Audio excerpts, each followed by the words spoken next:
The emergency transmission cut through Ambassador David Reed's breakfast like a knife. He dropped his fork as the holographic display materialized above his table, showing footage that would change everything. 3 women in human military uniforms knelt in a public square surrounded by thousands of jeering aliens. The camera zoomed in close enough to see their faces: Admiral Rebecca Stone, General Diana Cross, Commander Patricia Walsh. All 3 stared straight ahead with a kind of dignity that made David's chest tighten. The Crinean Empire had promised fair trials. They had promised diplomatic resolution. They had promised everything would be handled according to galactic law. Instead, they delivered this spectacle, this humiliation, this execution broadcast across 200 star systems like some twisted form of entertainment. David watched as Imperial guards raised their weapons. He wanted to look away but forced himself to witness every second. These women had volunteered to face Imperial justice, had believed in the process, had trusted that their sacrifice would prevent war. The shots rang out simultaneously. 3 bodies fell. The crowd cheered. The transmission ended with Chancellor Dorvak's face filling the screen, his 4 eyes gleaming with satisfaction. "Let this serve as a lesson to all species who dare challenge the natural order," he declared. "The Crinean Empire has ruled this sector for 600 years. Humanity has existed in space for merely 40. Know your place." David sat motionless for a long moment. Around him, the embassy staff had gathered, drawn by the commotion. Nobody spoke, nobody moved. The silence stretched until David finally stood, his chair scraping against the floor. "Get me a secure line to Earth," he said quietly. "Tell them what happened. Tell them everything." His assistant, a young woman named Rachel, stepped forward. "Sir, the Galactic Council has requested your presence. They want Earth's official response within 24 hours. Her voice shook slightly. "They expect an apology, a pledge of non-aggression, complete submission to Imperial authority." David looked at her, then at the frozen image of Dorvak still displayed on the screen. "Tell the Council they will have Earth's response," he said, "but it will not be what they expect." 12 hours later, David stood before the full Galactic Council, representatives from over 300 species. Watched him with varying degrees of curiosity and contempt. Most assumed they knew how this would play out. Humanity would grovel, would beg forgiveness, would accept whatever punishment the Empire deemed appropriate. That was how things worked when you challenged the powerful. David placed a single sheet of paper on the central podium. The document was scanned and projected for all to see. 3 words filled the massive screens: "You chose this." Confusion rippled through the chamber. Several council members laughed nervously. Ambassador Telvok of the Crinean Empire rose from his seat, his purple skin darkening with anger. "Is this some kind of joke?" he demanded. "Your species attacks our vessels, your commanders are justly punished, and this is your response." 3 words of defiance. David turned to face him directly. "They were negotiators," he said, his voice carrying clearly through the silent chamber. "They came to discuss terms, to find peaceful resolution. They volunteered to face your justice because they believed in diplomacy." He paused, letting his words sink in. "You murdered them without trial, without mercy, without honor." Telvok's translator struggled with the emotion in David's voice. "The Empire does not answer to humans," he spat. "You will learn respect. You will learn your place. You will." "We will do what we have always done when pushed too far," David interrupted. Something in his tone made even the most arrogant council members pause. "We will remember. We will prepare. We will respond." He gathered his papers and turned toward the exit. "Wait," called Council Speaker Moravin, a floating jellyfish-like being who had mediated galactic disputes for decades. "Surely there is room for negotiation, for cooler heads to prevail. Violence begets only more violence." David stopped at the doorway, looked back at the assembled representatives. "Tell that to Rebecca Stone's children," he said. "Tell that to Diana Cross's husband. Tell that to Patricia Walsh's parents." His eyes found Telvok's. "You wanted to teach humanity a lesson about power. Congratulations, you succeeded." The door closed behind him, leaving the council chamber in chaos. Some species immediately began proposing sanctions, others demanded investigation. A few, mostly those who had studied human history, quietly began withdrawing their citizens from the border regions. David's ship departed the station within the hour. As they accelerated toward Earth, Rachel approached him in the observation deck. "Sir, intelligence reports are coming in," she said. "The Empire is mobilizing additional fleets. They're expecting us to strike back. They're prepared for a short defensive war." "They're prepared for what they think we'll do," David corrected, staring out at the stars. "They think we'll make a few token attacks, bloody their nose, then sue for peace when casualties mount." He shook his head. "They're about to learn something important about humanity." "What's that, sir?" "We're very good at math," David said.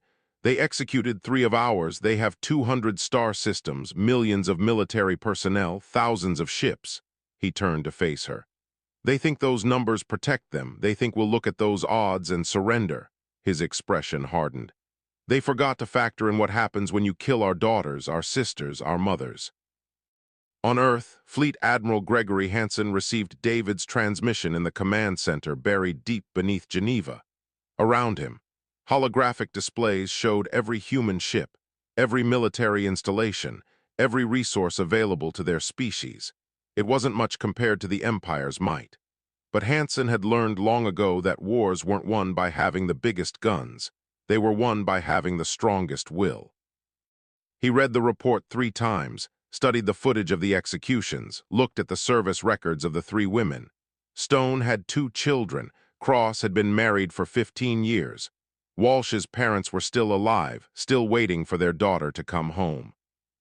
Hansen opened a channel to every military commander in human space. The faces of admirals and generals filled his screens, all waiting, all watching. "Recall every ship," he ordered, his voice steady and cold. "Activate all reserves, convert every civilian yard to military production." He paused. "As of this moment, we are at war." Nobody questioned the order. Nobody debated alternatives. They had all seen the footage. They all understood what came next. The channel closed, leaving Hansen alone with his thoughts and the weight of what he had just begun. Somewhere in the Empire, Dorvac was probably celebrating, probably confident that humanity would crumble before imperial might. He would learn otherwise soon enough. The manufacturing dome on Mars hummed with activity that would have seemed impossible just days ago. Workers moved with mechanical precision, converting pleasure yacht assembly lines into weapons platforms. Rachel Torres supervised the 3rd shift, her tablet displaying production numbers that kept climbing. Her team had already exceeded their weekly quota in 18 hours. "Another transport just docked," her assistant called over the noise. "They're bringing titanium from the asteroid mines, triple the normal shipment."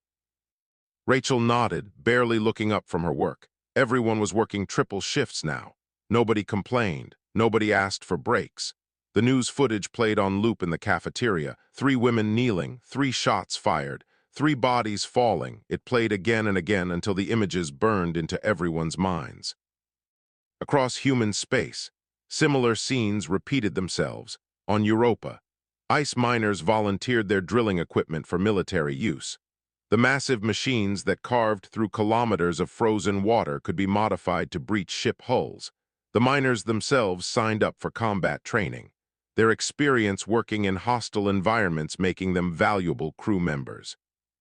Commander Ruth Bailey stood on the observation deck of the staging area beyond Pluto, watching ships arrive in an endless stream. Military cruisers came first, their weapons already active, their crews ready for immediate deployment.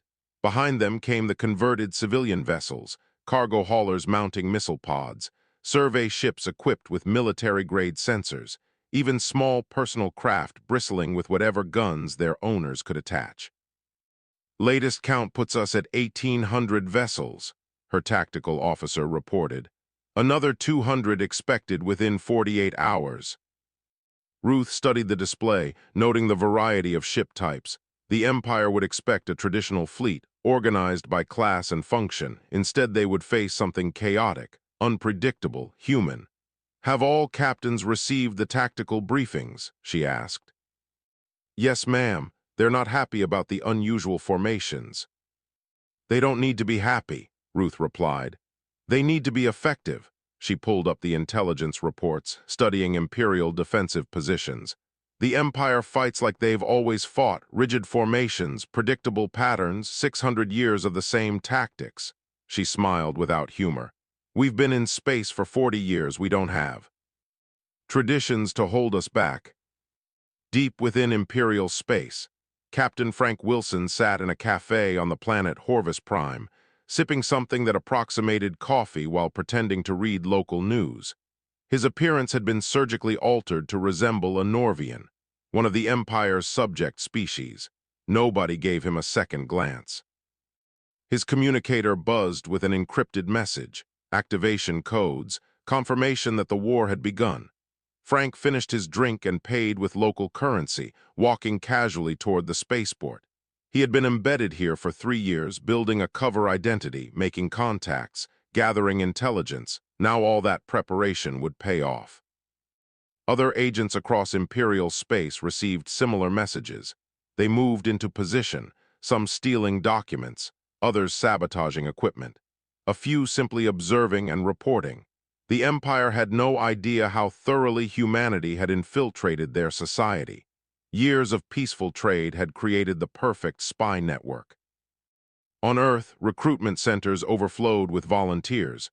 The government had estimated they might get 50,000 applicants over the first month. Instead, they received 5 million in the first week. Processing became the bottleneck. Medical checks, training assessments, security clearances, everything expedited to unprecedented levels. Lieutenant Brian Foster processed his 100th applicant of the day, a woman in her 60s who had served in the Merchant Marine. "Ma'am, with respect, combat duty is extremely demanding," he began gently. She cut him off. "My granddaughter served under Admiral Stone." Her voice carried the weight of loss. "She was on Stone's flagship when the Admiral went to negotiate." She leaned forward. "I can fly transport ships, I can run logistics, I can free up younger personnel for combat roles." Her eyes locked with his. "I will serve." Brian approved her application, as he had approved dozens of others who were technically too old, too young, too inexperienced. Normal standards didn't apply anymore. Humanity needed every capable person, and everyone who volunteered understood the stakes. The training facilities on Luna operated around the clock. Drill instructors pushed recruits through accelerated programs. What normally took 6 months was compressed into 6 weeks. Veterans pulled from retirement taught hand-to-hand combat, weapons training, shipboard operations they shared. Hard-earned knowledge from Earth's countless historical conflicts. "The Empire thinks size matters," Sergeant Rita Hayes told her class, 50 recruits hanging on every word. "They think their bigger ships, their more advanced shields, their numerical superiority will win." She pulled up footage of ancient naval battles. "Humans have been fighting since we climbed down from trees. We've beaten bigger enemies before." She pointed at the screen. "We do it by being faster, smarter, more adaptable." In the Officers' Academy, Commander Paul Zhang taught advanced tactics. His students were experienced captains, not rookies. "Forget everything you learned about honor in combat," he said bluntly. "The Empire fights for glory, we fight to win." He displayed Imperial ship formations. "They'll try to engage us in traditional fleet actions. They'll expect us to mirror their formations, to meet them head-on." He changed the display, showing human tactics. "We hit and run, we ambush, we attack from unexpected angles, we target their supplies, their communications, their morale." He looked around the room. "They want a war, we'll give them one, but it will be our kind of war." News of human activity spread through neutral space. The Tellurian Federation, longtime mediators, sent ambassadors to Earth, offering to negotiate peace. They were politely but firmly turned away. The Virin Collective, who had traded with humans for decades, quietly began recalling their citizens from Imperial territory. They had studied human history. They knew what was coming. Fleet Admiral Hansen coordinated everything from his command center. Holographic displays surrounded him, showing fleet movements, production schedules, intelligence reports, training progress. The scope was staggering, but humanity was rising to meet it. "Sir, we're receiving reports from our embedded agents," his intelligence chief announced. "Complete Imperial fleet positions, defensive grid layouts, supply route schedules, command structure hierarchy." Hansen studied the data, noting weaknesses, planning strikes. "How long until the fleet is ready?" 72 hours for full mobilization." "Make it 48, Hansen ordered. "The Empire expects us to take time, to build up slowly, to give them a chance to prepare." He highlighted several targets on the map. "We strike hard, we strike fast, we strike before they believe we're ready." The fleet continued. Gathering a growing storm of metal and fury, every ship carried the same mission. Every crew member knew the same names: Stone, Cross, Walsh. They had become more than people, they were symbols, reminders of why restraint had limits, why some things demanded response. Chancellor Dorvac would soon learn what humanity had always known: push people too far, hurt them too deeply, and they would show you exactly what they were capable of.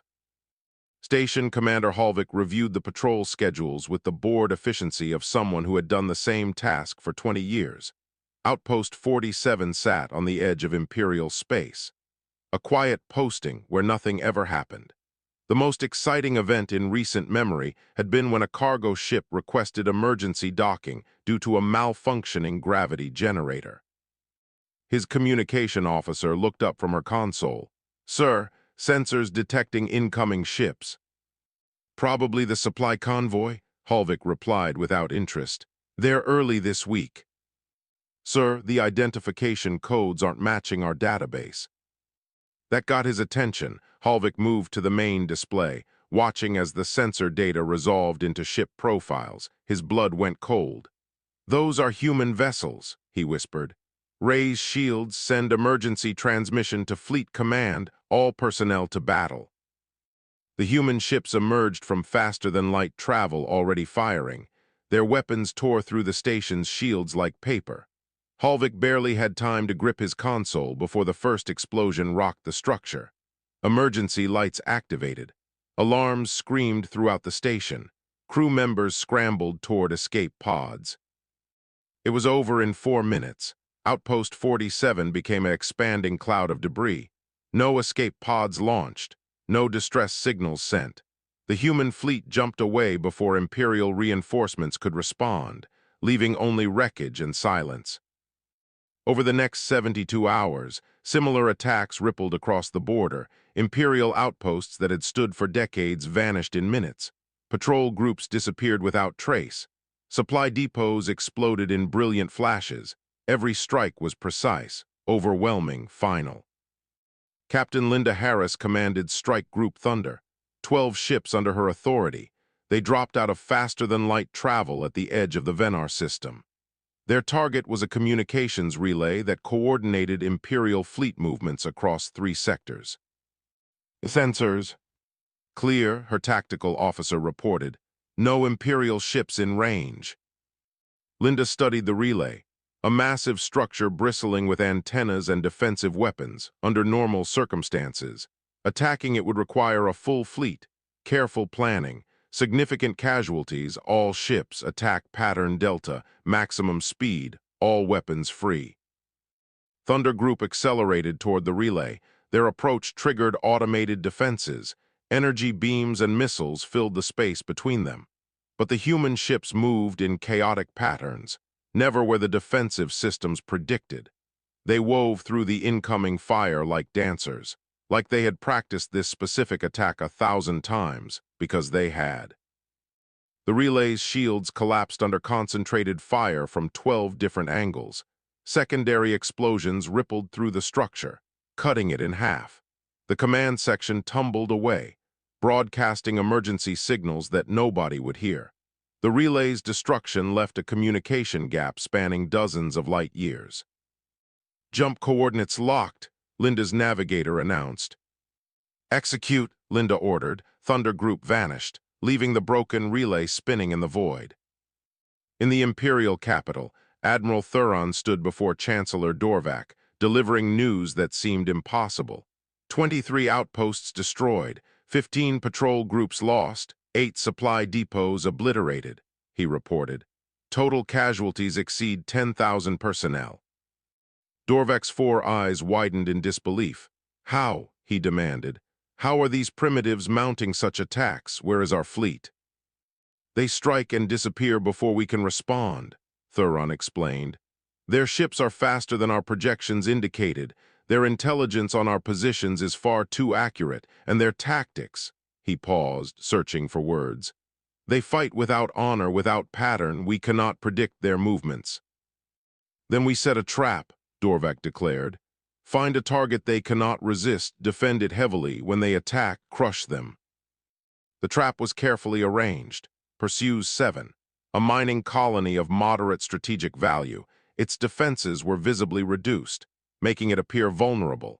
50 Imperial warships hid in the nearby nebula, waiting for human ships to take the bait. News of the trap leaked through carefully selected channels. Imperial commanders waited confidently for the humans to fall into their snare. Captain Daniel Ford reviewed the intelligence report with a slight smile. They think we're stupid enough to attack an obvious trap, he said to his executive officer. Maybe they think we're desperate, she replied, or arrogant. Or maybe they don't know about Agent Hughes. Daniel pulled up detailed schematics of the Pursues system, including the exact positions of the 50 waiting Imperial ships. They set a trap. We'll spring it, just not the way they expect. The human attack force approached Pursues 7 exactly as Imperial commanders anticipated. 20 ships burning hard toward the colony, broadcasting aggressive intentions. Imperial Commander Vorsak gave the order. 50 warships erupted from the nebula, accelerating to intercept. The human ships appeared to panic, turning to flee. Vorsak ordered pursuit, confident in his numerical advantage. His fleet spread out, chasing the retreating humans, moving farther from their hiding spot, farther from mutual support. That was when 80 more human ships appeared, not from in front, but from behind. They had been hiding in the nebula's outer regions, waiting for the Imperial fleet to commit. Now the hunters became the hunted. Daniel Ford's ship led the rear attack, his weapons targeting the Imperial flagship. All ships, pick your targets, maximum aggression, he ordered. Make them regret leaving their hiding spot. The battle became a massacre. Imperial ships, built for durability and traditional combat, found themselves swarmed by faster human vessels. Human captains coordinated without rigid formations. They moved like a school of fish, each ship independent but part of a greater whole. Where Imperial ships concentrated fire, human ships scattered. Where Imperial lines held firm, human ships found gaps. Vorsak tried to rally his fleet, ordering defensive formations, but his ships were too spread out, too committed to the chase. Human missiles punched through shields. Human energy weapons carved through armor. Explosions bloomed across the battlefield. 3 hours later, 43 Imperial warships were debris. 7 had managed to jump away. Damaged and fleeing, human losses were 5 ships destroyed. 12 damaged but repairable. The mathematics were brutal, devastating, unprecedented. News of the defeat spread through Imperial space faster than official channels could suppress it. Subject species began whispering among themselves, if the mighty Crinean Empire could be defeated so decisively, perhaps they were not invincible after all. On every Imperial frequency, a message began broadcasting, simple, repeated every hour. We asked for the bodies of Stone, Cross, and Walsh, it said. You gave us war instead. Images of destroyed Imperial ships played alongside the words. This is what you chose. The psychological impact was immediate. Imperial crews began requesting transfers away from the front lines. Recruitment numbers dropped. Civilian populations on border worlds fled toward the core systems. The Empire's appearance of invincibility had cracked, and through that crack, doubt poured in. Chancellor Dorvek watched the reports with growing horror. In 3 weeks, humanity had inflicted more damage than the Empire had suffered in the last century. Worse, they showed no signs of slowing down. The rebellion started on Talvex Prime, a world the Empire had conquered 2 centuries ago. The Talvex people had been enslaved, their resources stripped, their culture suppressed. They had waited generations for an opportunity. Humanity's war provided it. Governor Malthus received the first reports with disbelief. The mining district has seized the power station, his security chief announced. They're broadcasting demands for independence. They have hostages. Send troops, Malthus ordered. Crush this immediately. Sir, we don't have troops to spare, the security chief replied nervously. Fleet Command recalled most of our garrison. They need every ship to fight the humans. Within days, similar rebellions erupted across Imperial space. The Norvian Consortium declared independence, backed by armed merchant vessels. 15 other subject species followed, each seeing the Empire's weakness, each striking while Imperial forces were stretched impossibly thin. Chancellor Dorvac faced his war council with barely controlled fury. We are fighting on 30 fronts, he shouted. Our fleet is scattered, our resources depleted, our people terrified. He slammed his fist on the table, and these humans, these newcomers, are the cause of all of it. We have a larger problem, Admiral Thuron said quietly. Our main shipyard at Valdris Prime has gone silent, no communications for the past hour. The room fell silent. Valdris Prime produced 60% of Imperial warships. Losing it would be catastrophic. Send a fleet to investigate, Dorvac ordered. By the time the fleet arrived, Valdris Prime was a tomb. The massive shipyard complex floated in pieces, fires still burning in the oxygen-rich sections. 17 warships under construction were destroyed. 80,000 workers dead in the explosions. The Empire's ability to replace losses was crippled in a single stroke. Captain Robert King and his team had already escaped. Their mission complete, 3 of his people stayed behind to ensure the charges detonated properly. Their names would join Stone, Cross, and Walsh in humanity's memorial. Their sacrifice would be remembered. Admiral Gregory Hansen studied the reports from deep space. 6 weeks into the war, and the Empire had lost 47 systems, over 200,000 military personnel, countless civilian casualties from rebellions. The plan was working better than anyone had dared hope.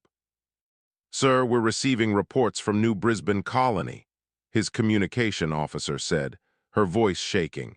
The Empire has deployed biological weapons. Hansen felt his blood run cold. He pulled up the transmission, watched as the footage showed people collapsing in the streets, children crying for parents who would never wake, entire city blocks silent with death, 300,000 civilians murdered by Imperial bioweapons. They're trying to break our will, Hansen said quietly. They think killing civilians will make us surrender. His chief of staff waited, knowing what came next. Hansen opened a secure channel to Earth government. The response came within minutes, 3 words that changed everything. Total war authorized. The restraint humanity had shown, the careful targeting, the precision strikes, all of it ended. Fleet Admiral Hansen transmitted new orders to every human commander. No more limiting targets to military assets, he said, his voice hard as steel. The Empire wanted total war, now they have it. Human fleets converged on Imperial core systems. They targeted power generation, water treatment, food production, not to kill civilians directly, but to make Imperial worlds unable to support military operations. Orbital bombardment destroyed military complexes regardless of proximity to cities. The gloves had come off. On the Imperial capital, power failed for the first time in 400 years. Darkness swallowed the gleaming towers. Food rationing began. Water was distributed under armed guard. Panic spread through populations that had never known hardship. Civilian ships fled Imperial space in waves. Millions of refugees streaming toward neutral territory. The infrastructure could not support the exodus. Ships overloaded. Supplies ran short. Desperate people did desperate things. The Empire's carefully maintained order collapsed.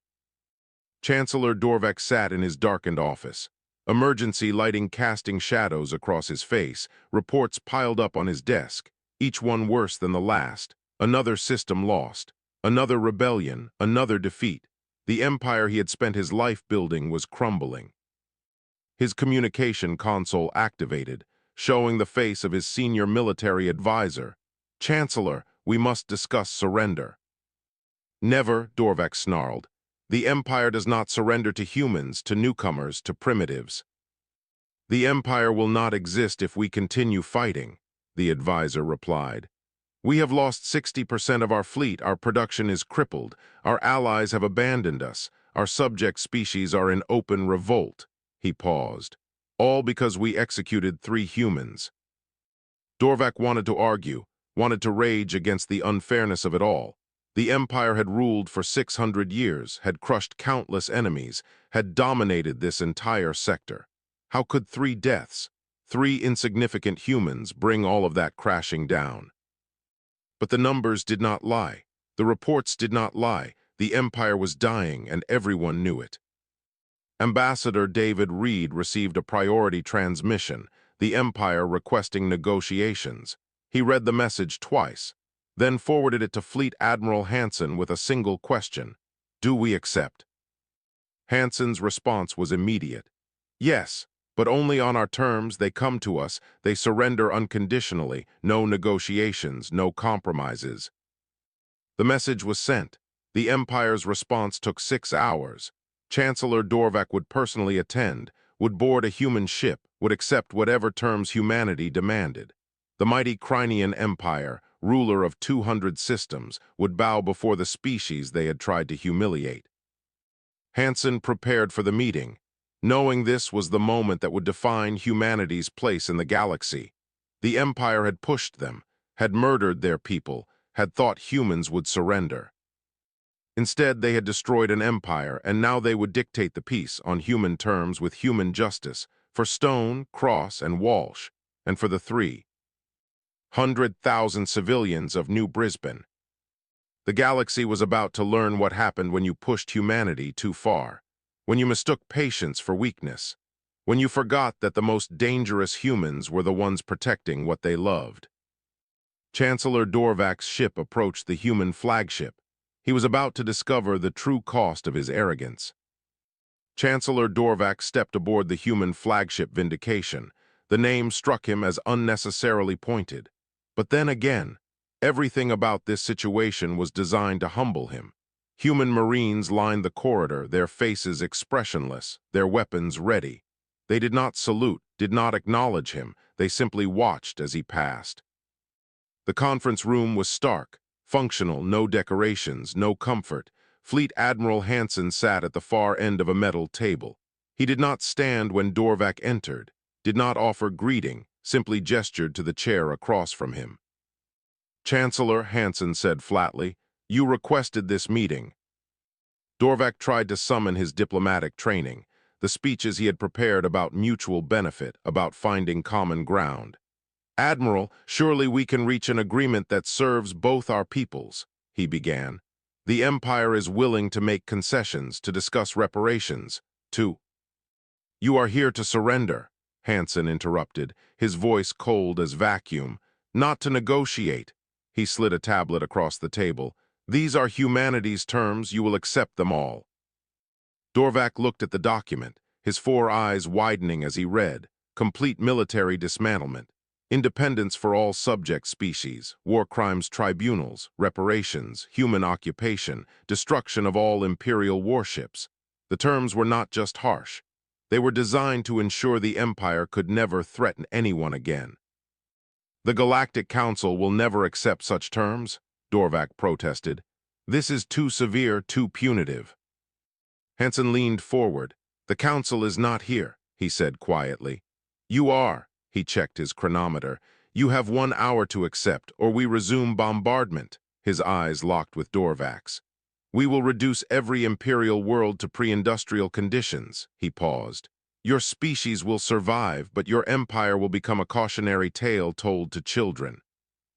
Dorvac studied the human admiral's face, searching for any hint of bluff, any suggestion that this was negotiating position rather than final.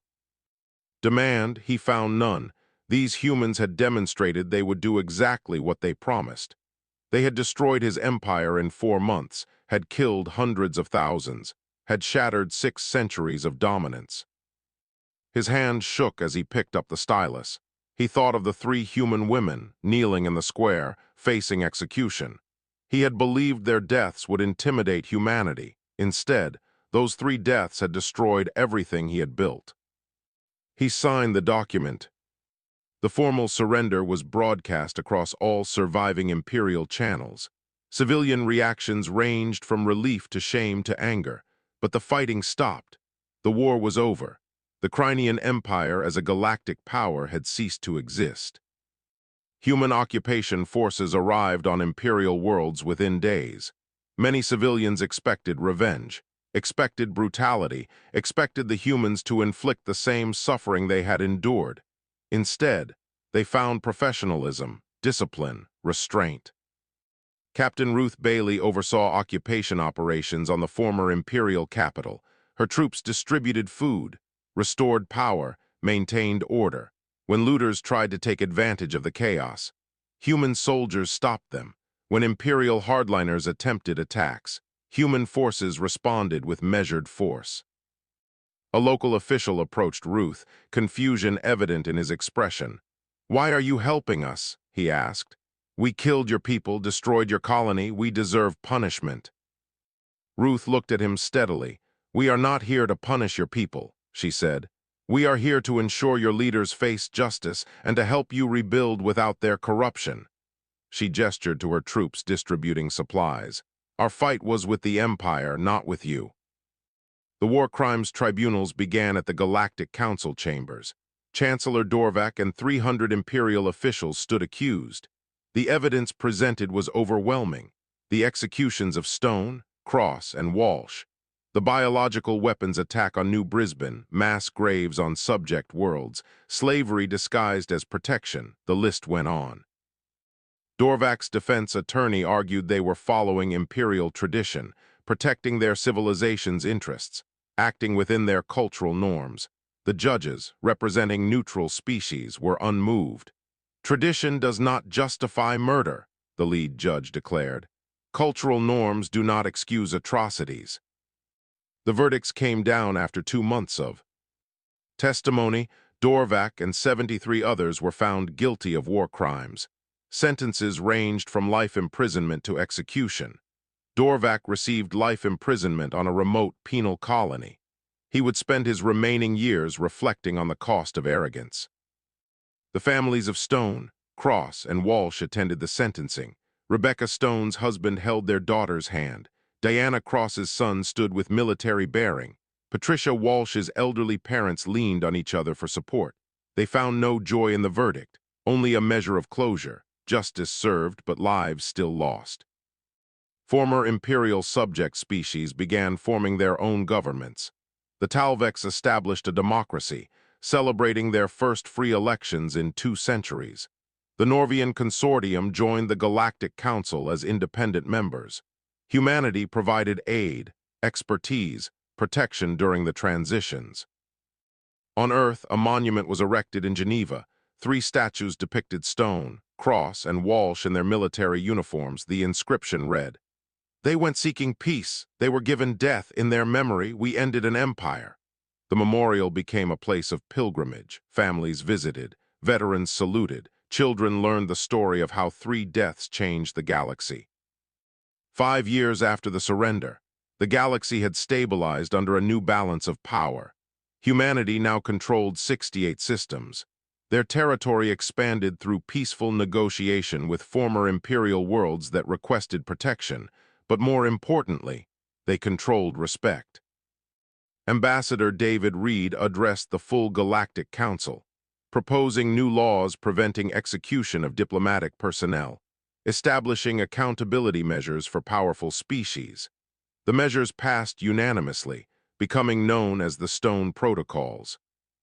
Fleet Admiral Hansen retired, decorated by every human government, honored by liberated species, haunted by the decisions that led to victory. He gave one final speech at the Naval Academy, warning young officers about the cost of war. "We won," he told them, "but victory is not the same as success." He gestured to the names carved in the memorial wall. 45,000 of our people died. 300,000 civilians lost at New Brisbane, trillions spent, psychological scars on an entire generation. He paused. We were right to fight, but never forget the price. 10 years after the war, a human teacher on the former imperial capital explained the conflict to her students. Mixed species classroom, including young Crinians who barely remembered the empire.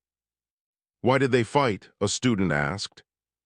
The teacher considered her answer carefully. Because sometimes standing up to injustice costs everything, she said. But the cost of not standing up is even higher. She pulled up images of the memorial. 3 women died seeking peace. Humanity responded by ending an empire and freeing 20 species. She looked at her students. That is the legacy we must remember. In deep space, a joint patrol moved along the border. Human ships alongside vessels from liberated species working together, protecting trade, maintaining peace. The war that began with 3 deaths had reshaped the galaxy, created new alliances, established new rules. Commander Ann Brooks watched her sensors, thinking about how far humanity had come, from newcomers dismissed as insignificant to a power that commanded respect. They had not sought this role, had not wanted war, but when pushed, they had shown the galaxy what humans were capable of. The patrol continued, watching over a galaxy forever changed, where the names Stone, Cross, and Walsh were spoken with reverence across 100 worlds, where humanity's patience had limits, where empires learned to respect the newcomers.